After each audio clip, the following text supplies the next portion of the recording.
राजीव जी, नमस्ते। नमस्कार।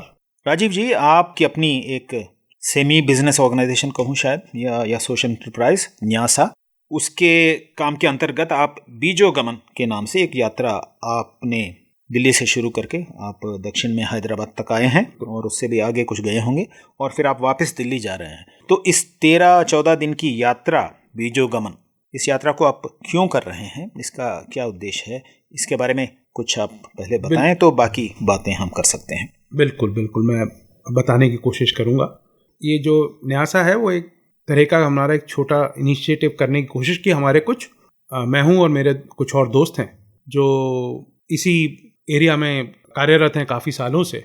और हमारा इसमें जो इंटरेस्ट अभी से नहीं, कम से कम पिछले 15-20 साल से है, क्योंकि मैं खुद खेती में किसी ना किसी तरीके से, जब मैं खुद 20-21 साल का था पहली बार, तब मैंने कोशिश की होगी। तब मैंने मशरूम उगाए थे यमुना के बैंक में जो जगह होती है वहाँ पे 2 साल, दिल्ली के पास। बिल्कुल दिल्ली के पास। तो वो सबसे पहला मेरा खेती में डायरेक्ट खुद का हाथ से इनिशिएटिव होगा। और फिर उसके बाद हम किसी ना किसी तरीके से जुड़े ही रहे। मैं अपने ही घर पे कम से कम आज से 12 साल से हम हमारे छत पे, हमारे घर के पीछे आगे चीज़ें उगाते हैं। सिर्फ उतनी नहीं, हमारे घर पे दिल्ली के अंदर मुर्गियाँ थी, बकरियाँ थी, मतलब हम उनके यूज़ इन सेंस ऑफ अंडे और ये सब तो हम यूज़ करते ही थे। हमने देखा वो कैसे डिजीज़ भी होती है सामने। तो जब ये बड़ा हुआ तब की, और जब मैं छोटा था तब भी हमारे घर में होती थी। तब मैं मध्य प्रदेश में रहता था मोस्टली। और जहाँ तक अब हमारी बात न्यासा की आती है, तो हमने देखा कि ये जो एग्रीकल्चर का एक प्रॉब्लम है उसको लोगों ने बहुत अलग अलग तरीके से हैंडल करने का कोशिश किया।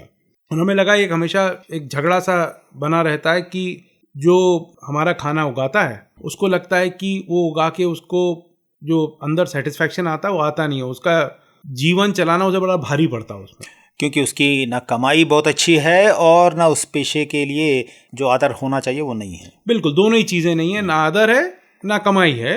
और ये आपको भी कई बार दिखता होगा, और मुझे तो दिखता ही है कि अब दिल्ली में बहुत सारे लोग काम करने आते हैं। हम उनसे पूछते हैं कि क्या वो वापस जाके खेती करना चाहेंगे अपने गांव में, तो वो बोलता है मेरे को जितने पैसे यहाँ मिलते हैं उतने ही मिलेंगे, तो भी मैं गाँव जाऊँगा नहीं खेती करने। तो वो बात इससे आ रही है कि कमाई से ज़्यादा बड़ी चीज़ हो गई है, वो पेशे की कोई इज्जत नहीं लगती, उसे खुद इज्जत नहीं कर रहा वो उसको। तो एक तरफ तो ये रास्ता है, और दूसरी तरफ हमारे को दिखता है कि जो खरीदार है उसको लगता है कि मैं जो खरीद रहा हूँ वो है क्या चीज़।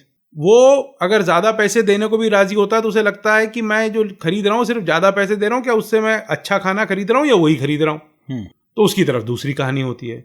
और वो भी ऐसा नहीं है कि वो जो सोच रहा है वो गलत है, उसके साथ भी वैसा होता है। वो ज़्यादा पैसे दे के भी जरूरी नहीं है उसको अच्छा खाना मिलता है। तो ये दोनों तरफ ही एक, मैं कहूँगा जैसे दंगल होता है, वो चलता रहता है। अब इसका कारण एक ये तो है ना कि बहुत पुराने ज़माने में, इससे पहले व्यापार और ये जो आधुनिक तंत्र बना है, उससे पहले के ज़माने में उत्पादन जो करता था और खरीदता जो था, उन दोनों का सीधा संबंध होता था, एक दूसरे सीधे लेते थे। अब तो चीज़ें बहुत दूर जाती हैं, बीच में व्यापार करने वाले बहुत हैं, एक तो पूरे चेन की तरह चलता है ये काम। तो फिर ये नज़दीकी कैसे आएगी? आपकी बात बिल्कुल ठीक है कि ये जो चेन है वो बहुत लंबी हो गई है। पहले जो उगाने वाला और खरीदने वाला एक दूसरे को प्रत्यक्ष देख पाते थे, वो जानते थे एक दूसरे के बारे में कौन है। जैसे आप जानते होंगे अपनी माता पिता के बारे में और आपके माता पिता आपके बारे में, तो इतने नज़दीक से देख पाते थे शायद। और आज वो इतने दूर हो गए हैं तो हमें पता ही नहीं है कौन कौन है और कौन उगा रहा है और कौन खा रहा है। तो ये आपकी बात बिल्कुल सत्य है। और उसके कारण ही आप देखते हैं कि बहुत सारी थर्ड पार्टी आ गई हैं, जहां आपको सर्टिफिकेशन और ब्रांड्स और इनकी नीड आ गई है। और हाँ, आपका जो दूसरा प्रश्न बहुत महत्वपूर्ण है कि उसको हम दोनों को वापस कैसे प्रत्यक्ष में ला पाए। जो हमारा इनिशिएटिव का नाम भी न्यास इसलिए है कि हम वो स्थापित करना होता है, दूसरा बताए उससे हटाने की बात है, आप प्रत्यक्ष खुद ही देख पाए। यहाँ भी हम प्रत्यक्ष ही करने की कोशिश कर रहे हैं कि जो उगा रहा है वो कौन है से ज्यादा वो क्या उगा रहा है, कैसे उगा रहा है, कैसे रख रहा है और कैसे आपके पास भेज रहा है, वो आप प्रत्यक्ष देख पाएं। एक सर्टिफिकेट से ना माने, या ये ना माने कि राजीव बोल रहे हैं या उनके किसी मित्र ने बोला है, आप खुद देख पाएं और अपने आप जैसा कर पाएं। तो जब से ये आईटी का नया युग आया है, तो इसमें इस दूरी को आईटी की सहायता से दूर किया जा सकता है, ये बात बहुत सुनने में आ रही है और लोग उसका अनुभव भी कर रहे हैं कुछ क्षेत्रों में या बहुत से क्षेत्रों में। पर उसमें भी ये जो चेन है, बीच में व्यापारियों का जो चेन है, वो उसमें भी घुस चुका है। बिल्कुल, आपकी बात एकदम सही है। देखिए, जिस भी चीज़ में व्यापार होने का पॉसिबिलिटी होता है, वहाँ पे कोई भी अगर इंटेलिजेंट आदमी है तो वहाँ जाना चाहेगा और वो घुसेगा, ठीक है ना? और मैं भी इंटेलिजेंट आदमी ही हूँ। अब आपको ये देखना होता है कि जो आप घुस रहे हैं वहाँ किस लिए घुस रहे हैं। तो कई बार आदमी प्रॉफिट के लिए घुसता है, कई बार आदमी फेम के लिए घुसता है, कई बार आदमी एक्साइटमेंट के लिए घुसता है। तो जहाँ तक मेरा सवाल है, क्योंकि ये प्रॉब्लम बहुतों ने ट्राई की, सॉल्व नहीं होती, तो आप ये समझिए जैसे मैथमेटिक्स में बहुत सारे लोग इक्वेशन सॉल्व करते हैं जो बड़ी मुश्किल होती हैं, तो ये मेरे लिए भी वही है। तो एक्साइटमेंट आता है इसलिए घुस रहा हूँ। तो ये एक जुनून जैसा है। हाँ, ऐसा आप शब्द यूज़ कर सकते हैं जिसमें मुझे मज़ा आता है। तो आप ये मज़े के लिए कर रहे हैं, पर इसमें सत्य की बात कैसे फिर? देखिए, सत्य को सामने प्रत्यक्ष करना ही बहुत बड़ा इक्वेशन कहूँगा मैं, मुश्किल है। क्योंकि जैसे ही वो सत्य को किसी और के थ्रू लाते हैं वो चेंज हो जाता है। जैसे अगर आप, कई लोगों ने पढ़ा होगा पतंजलि साहब को योगा सूत्रा लिखा, ठीक है ना? पतंजलि महर्षि ने, बिल्कुल। तो उन्होंने एक शब्द में लिखा, चित्त वृत्ति निरोधा इति योगा। चित्त की वृत्ति को निरोध करना ही योग है। अब उसको कई तरीके से कितने कितने लिख दिए हैं लोगों ने। जब तक उस चित्त को और उसकी वृत्ति को निरोध करना खुद नहीं समझ पाएंगे, तब तक आप योग पे नहीं आ पाएंगे। तो ये प्रॉब्लम हमेशा रही है, इतने सालों से लोगों ने की है, इसलिए चैलेंजिंग प्रॉब्लम है। मैं ये कह नहीं सकता कि इस प्रॉब्लम को मैं भी सॉल्व कर पाऊंगा, पर प्रॉब्लम चैलेंजिंग है, इसलिए मजा आएगा, इसलिए करने की कोशिश करेंगे। ठीक है। तो जिस उद्देश्य की आप बात कर रहे हैं उसका और बीजोगमन के नाम पे आप जो यात्रा कर रहे हैं, इन दोनों के बीच में क्या संबंध है? तो अब देखिए, बीज क्या होता है? बीज से किसी भी चीज़ की उत्पत्ति होती है। तो यहाँ जब हम सत्य की भी उत्पत्ति को रखने की बात कर रहे हैं, सत्य तो है मगर सत्य को दिखा पाने की उत्पत्ति करने की बात कर रहे हैं, तो उसके लिए चालू की बात है।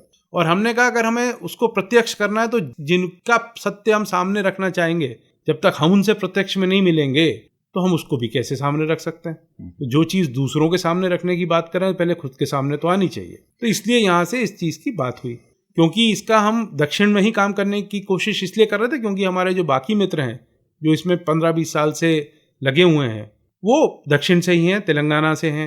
एक हमारे मित्र जो हैं विशाखापट्टनम के पास रहते हैं, उनका अपना खेत है, और दूसरे जो हैं हैदराबाद में रहते हैं, और वो भी आपका जो है एग्रीकल्चर में काफ़ी सालों से कार्यरत हैं, रिसर्चर हैं। तो जो हमने इनिशियल किसानों को इसमें लेने की बात की और टेस्ट करने की बात की, हमने कहा एक ही एरिया से लेंगे, इसलिए क्योंकि हम उनको एक जगह मिल पाएंगे, समझ पाएंगे और उसको हम ठीक से संभाल पाएंगे। तो आपको लगता है कि कुछ अच्छा काम इस दिशा में तेलंगाना में हो रहा है, खेती में अच्छी खेती करने के लिए? कुछ लोग कर तो रहे हैं। जैसे हम जिन कुछ किसानों से मिले, जैसे एक हैं, उनका नाम है साई रेड्डी करके, तो वो दौलताबाद में करते हैं। उनका जैसे अब 30-40 एकड़ उनके पास ज़मीन है, तो अब उन्होंने खुद के लिए बेसिकली जैविक कृषि करना चालू किया, मेरे ख्याल से शायद आधे एकड़ में।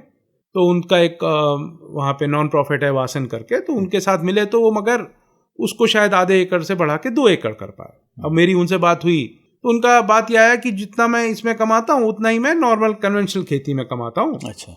बल्कि कन्वेंशनल खेती में मेरे को कैश मिल जाता है, इसमें 6 महीना 1 साल लगता है आते आते, पर मैं अपनी खेती और बढ़ा सकता हूँ इस तरीके से करने में, अगर 6 महीना 1 साल में भी गारंटी हो आ जाए। अच्छा, तो जैविक कृषि में उस तरह की कमाई हो सकती है जो आजकल केमिकल बेस्ड कृषि है, उस तरह की कमाई हो सकती है, वैसी हो सकती है अगर आपको थोड़ा सपोर्ट हो, बिक्री के मामले में कुछ चीजें एक दिशा में आ जाएं तो उतनी हो सकती है। मगर सबसे बड़ा उसमें प्रॉब्लम ये जो मैं अभी आपको बताया इनके बारे में, ये 2 एकड़ से आगे इसलिए नहीं जा पा रहे क्योंकि वो बिक्री नहीं कर पा रहे, वासन भी उनको मदद नहीं कर पाएगा, ऐसा तो ये बात है। तो इसको अलग से बिक्री करने की बात हो तो ये समस्या है, पर बाकी दूसरों के साथ, दूसरी जो उत्पादन खेती से आते हैं उनके साथ भी ये जैविक कृषि से जो आते हैं उनको मिला के बेच सकते हैं ना, पर इनको दाम अलग चाहिए। ये बिल्कुल, इसमें देखिए दाम अलग चाहिए, और दाम इसलिए अलग चाहिए क्योंकि उसमें जो आउटपुट है उतना होता नहीं है और मेहनत बहुत ज़्यादा हो जाती है। अच्छा। तो उसकी कीमत ही काफ़ी बढ़ जाती है। पर क्योंकि जैविक कृषि से जो उत्पादन आते हैं उनकी गुणवत्ता बहुत अच्छी होती है, वो हमारी सेहत के लिए निश्चय ही अच्छे हैं, ये तो बात निरूपित हो चुकी है। बिल्कुल, ये बात तो निरूपित हो चुकी है, मगर ये आपको पता कैसे चलेगा कि ये जैविक कृषि से ही हुआ है?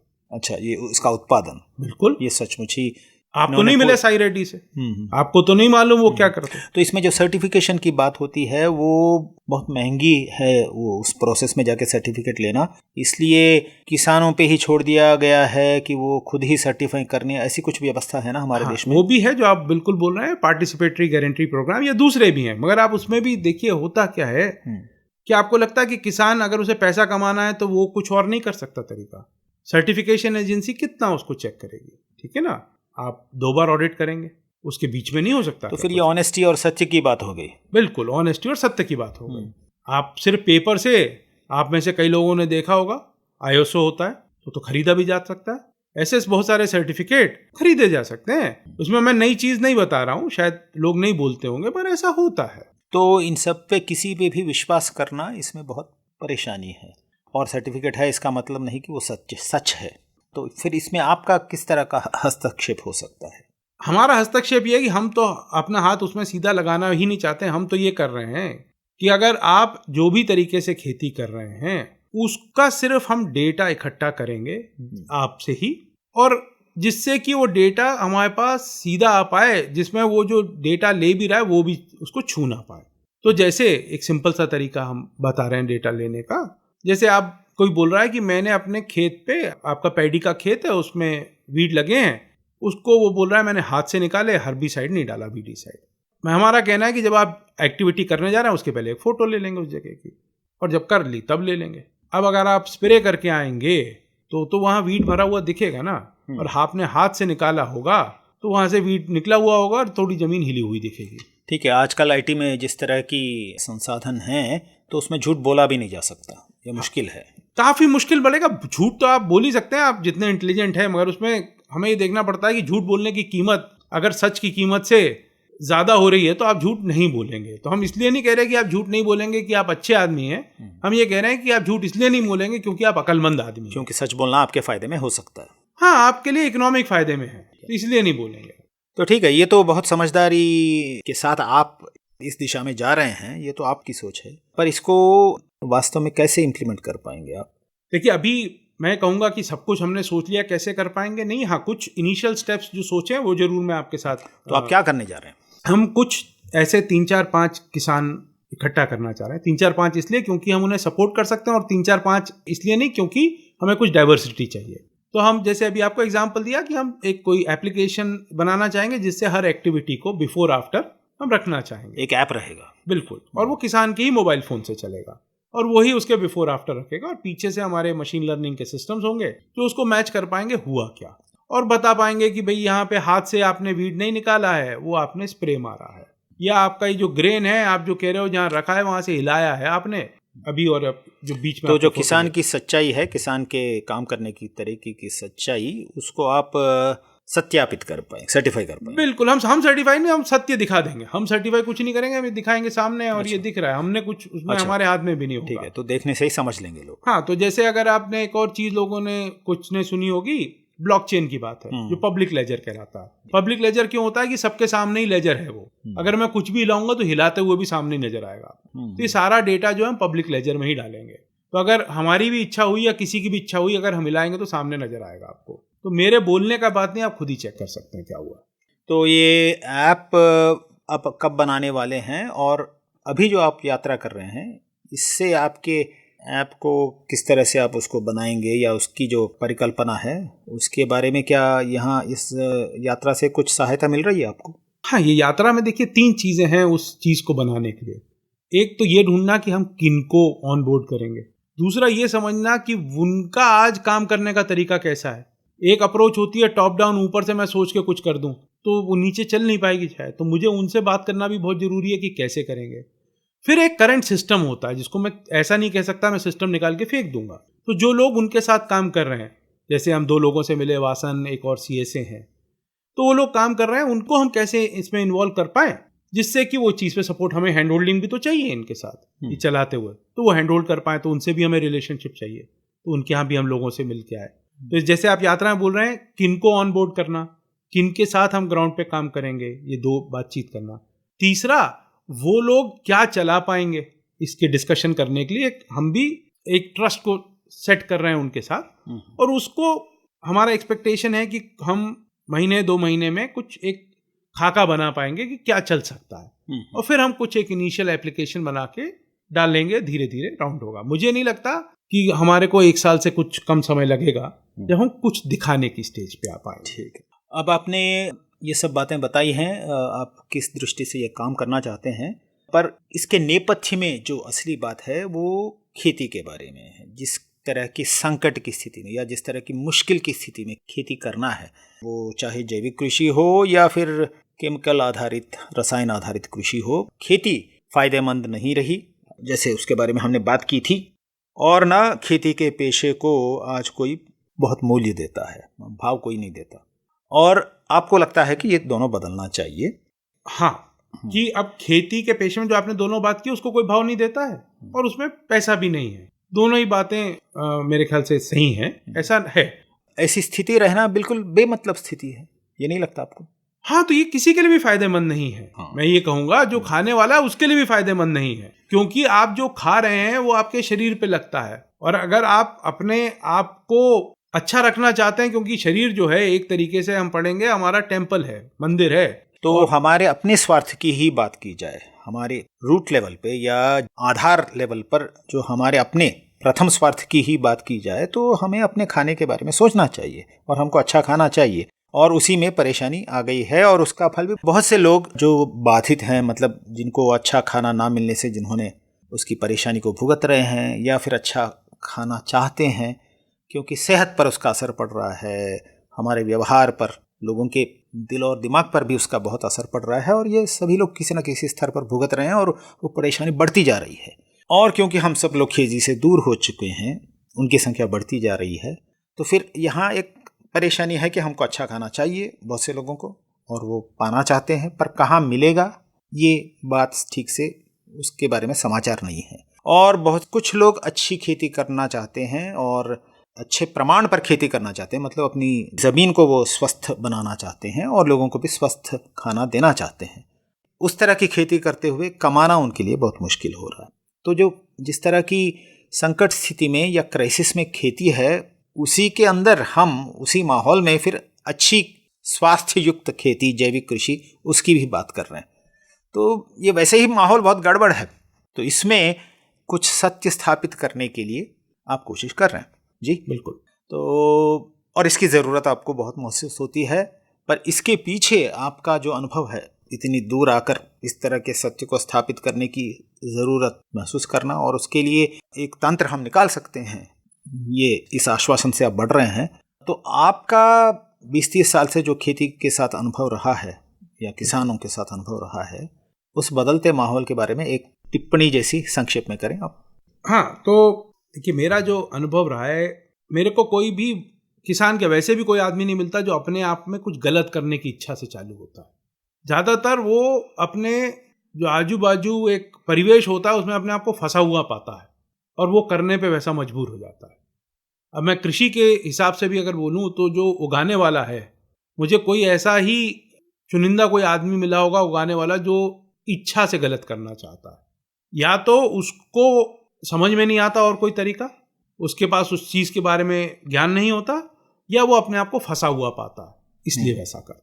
वैसे ही जो खरीदार भी है वो भी अपने आप को फंसा हुआ पाता है या उसको ज्ञान नहीं होता इसलिए ऐसा करता है। जैसे मैं आपको कुछ उदाहरण देता हूँ, जो हमने बहुत सारी चीज़ें की। जैसे हमारा एक स्टार्टअप था जिसका नाम था सांझी टोकरी। दिल्ली में ये लोग एक बुलंदशहर करके जगह, वहाँ से गाँव से लाते थे सामान और दिल्ली के कुछ नोएडा और इंदिरापुरम की जगह पे बेचते थे। कुछ RWO ने उनको जगह दी थी बेचने की। किस तरह की चीज़ें?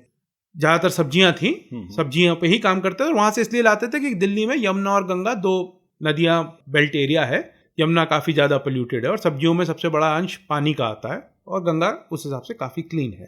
तो दो ही इनके प्रेमाइस थे कि कम से कम आपको थोड़े क्लीन पानी की उगी हुई सब्जियां मिलेंगी। दूसरा, सब्जी में जब पोस्ट हार्वेस्ट हम कहते हैं, मतलब सब्जी को निकालने के बाद जो कुछ उसमें केमिकल का एडिशन किया जाता है वो नहीं होगा। जैसे जो आप बैंगन खाते हैं वो उसका शाइन जो है 4-5 घंटे में कम होने लग जाता है, मगर अब लोग जो खरीदते हैं उनको शाइन चाहिए। तो उसके लिए क्या किया जाता है कि वहाँ पे एक पानी के हौद में जला हुआ तेल डाल के बैंगन वहाँ डाल दिए जाते थे और निकाल के सुखा दिए जाते थे। तो उसमें हल्की सी फिल्म आ जाती है। अगर आपके पास थोड़े आप बड़े किसान हो तो वैक्स की सिंपल पॉलिश भी कर सकते हैं आप। अब क्या आप किसान ऐसा करना चाहते थे? नहीं। उनको क्यों करना पड़ा? क्योंकि अगर उनका शाइन नहीं होगा तो बिकेगा नहीं। अच्छा, अब जो खरीदार है वो क्यों खरीद रहा है ऐसा वाला? क्योंकि उसने शायद अपने दूसरों से सीखा है कि जो शाइनिंग बैंगन होता है वही ज़्यादा अच्छा होता है, फ्रेश।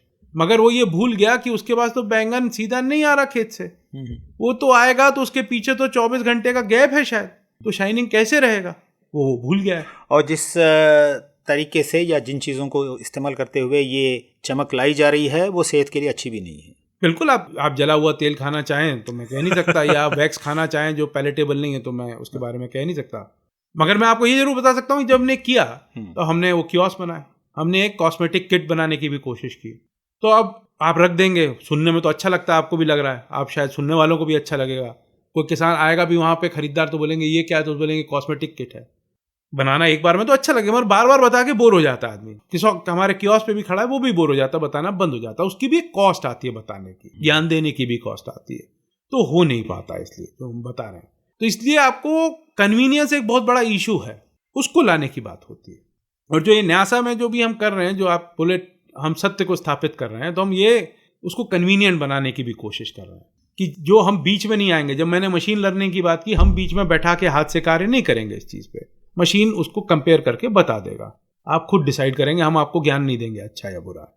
तो हम इसलिए ये जो चीज़ें हमारी कुछ लर्निंग है जो आपने बोला 20-30 साल की, उसी को कुछ डालने की कोशिश कर रहे हैं। तो अंत में राजीव जी, उगाने वाले और खाने वाले के बीच में दूरी को लगभग समाप्त करके दोनों तरफ से उन दोनों के संबंध में सत्य को लाने का, और उगाने वाला मुख्यतः वो किस तरह उगाता है इसका सत्य स्थापित करने से खाने वाले को ये मालूम होगा कि मेरा खाना कहाँ से आ रहा है, क्योंकि खाना तो ज़िंदगी की सबसे पहली ज़रूरत है। ये जो आप ऐप बनाने जा रहे हैं ये एक बिजनेस मॉडल भी है ना? बिल्कुल। हाँ, आपको लगता है कि ये बिजनेस मॉडल सक्सेसफुल हो जाएगा? क्योंकि अभी तक जो भी कोशिशें चल रही हैं वो उतनी फ़ायदेमंद नहीं रही हैं, लेकिन जिस तरह से धंधा चल रहा है, जिस तरह दुनिया चल रही है, उसमें तो जिस तरह की व्यापारिक शक्तियां हैं उनको तो जैविक खेती की तरफ या लोगों को अच्छा खाना दिलाने की तरफ उनका तो कोई ध्यान नहीं है, पर ये हर एक की ज़रूरत भी है। तो आप जिस तरह की कोशिश कर रहे हैं, आपको लगता है कि ये काम चलेगा और फ़ायदेमंद रहेगा? आप इसको ऐसे ही एक धुन में कर रहे हैं। आपके 2 पॉइंट हैं, क्या ये चलेगा और क्या फ़ायदेमंद रहेगा, ये 2 अलग अलग चीज़ों को मैं लेके चलूँगा। आप ये लेके चलिए, क्या हमारे को हमारे शरीर से ज़्यादा कोई और चीज़ हमारे लिए बहुत ज़रूरी है? और जो हम खाते हैं वैसा ही हमारा शरीर बनता है। क्या वो इवन जो व्यापारी है, क्या उसका शरीर उसके खाने से नहीं बनता? आज अगर हम इंडिया का जो 1 नंबर पे जाने की कहानी है वो तो डायबिटीज़ की है, ठीक है ना? और मेरे ख्याल से कैंसर इंस्टेंसेस भी सारे उठा लें तो शायद हम भी वहाँ भी जा रहे होंगे, ठीक है ना? हम बहुत ऊपर हैं आज क्रॉनिक किडनी डिजीज़ में, तो यहाँ सब तो हम 1 नंबर पे जा रहे हैं। तो क्या ये नहीं दिखा रहा कि हमारी ये तो बिल्कुल ज़रूरत है, उस व्यापारी की भी है, तो जितनी शक्तियाँ हैं जहाँ से चल रही हैं उनकी भी हैं, हर किसी की ज़रूरत है, ठीक है ना? मेरे हिसाब से मेरा तो सब खाना मैं जुगाड़ लेता हूँ क्योंकि मेरा तो नेटवर्क है, मगर जहाँ तक फ़ायदे की बात है तो मेरे ख्याल से हर किसी के फ़ायदे में है। वो जो शक्तियाँ उनके फ़ायदे में भी हैं, वो सिर्फ अपना शायद दिमाग लगा नहीं रहे इस चीज़ के लिए, या उनका भी कहीं और से जुगाड़ जाता है। फ़ायदे में तो सभी के लिए है ये चीज़। तो मेरे ख्याल से ये तो करने लायक चीज़ है, मैं करूं या कोई और भी करे जी। अच्छा, जहां तक मेरा खुद का प्रश्न आता है व्यक्तिगत, तो मेरे को तो मजा आ रहा है मुश्किल चीजें करने में, क्योंकि आप ये समझिए एवरेस्ट कौन चढ़ने जाता है? वही चढ़ने जाता है जो छोटे पहाड़ चढ़ लिया है। अपने को मजा आएगा इसलिए करेंगे, तो मेरे को सक्सेस हो इस ढंग से या ना हो से उतना फर्क पड़ेगा नहीं, क्योंकि मेरा तो अभी भी शुद्ध खाना मेरे पास आ जाता है ज्यादातर, मगर चैलेंजिंग है इसलिए करना चाहिए। और दूसरों को भी इस तरह का शुद्ध खाना मिल जाए तो बहुत अच्छी बात होगी। बिल्कुल, देखिए वो मिल जाएगा तो एक इंटरेस्टिंग चीज है सबके लिए, ज्यादा लोगों के लिए फायदेमंद होगा। मैं ये बोलूंगा उससे मैं सिर्फ इसलिए कर रहा हूँ नहीं, मेरे को उसको चैलेंज को मुश्किल है, मुझे मजा आएगा इसलिए कर रहा हूँ, मगर लोगों का फायदा होगा सबका। आपसे ये जो 20-25 मिनट की बातचीत है, इसको जो हमारे श्रोता सुन रहे हैं उनके दिमाग में बहुत सी बातें शायद उठ रही होंगी, ये तो मुझे निश्चित लगता है, क्योंकि इस पे सोचने को हम सब बाधित हैं और ये हम सबको इसका उत्तरदायित्व लेना चाहिए कि हम जो खा रहे हैं वो अच्छा खाना हो और इसका जो उत्पादन करता है वो खुशी से इसका उत्पादन कर सके, क्योंकि ये हमारे अस्तित्व, हमारी ज़िंदगी की सभी चीज़ों से इसका संबंध है। और इस तरफ अगर हम अच्छी शुरुआत कर पाते हैं तो हर दिशा में हमको इस तरह के अच्छे प्रयत्न करने की स्फूर्ति भी मिल सकती है, जिसकी बहुत ज़रूरत है। बिल्कुल, आप सही बात बोल रहे हैं, बल्कि हम चाहेंगे कि जो भी श्रोता हमें सुन रहे हैं उनके पास कुछ इस चीज़ को और ज़्यादा प्रैक्टिकल करने में कुछ चीज़ आती है या उन्हें लगता है वो इस चीज़ में कहीं पे हमारी मदद कर सकते हैं, तो बिल्कुल हमें रीच आउट करें। हमारा जो वेबसाइट है न्यासा NAYASA.co.in, NAYASA.co.in, उस पे जाके देख सकते हैं। वहाँ पे हमारा ईमेल भी होगा, हमें वहाँ से रीच आउट कर सकते हैं, बता सकते हैं। क्योंकि देखिए ये चीज़ तो बड़ा मुश्किल है कर पाना, और जितने लोग हमें मदद कर पाएंगे हमारा सक्सेस करने के चांसेस उतने बढ़ पाएंगे। धन्यवाद राजीव जी, नमस्ते। ఆకాశవాణి ఆదిలాబాద్ 100.2 FM మనస్సు నిండా।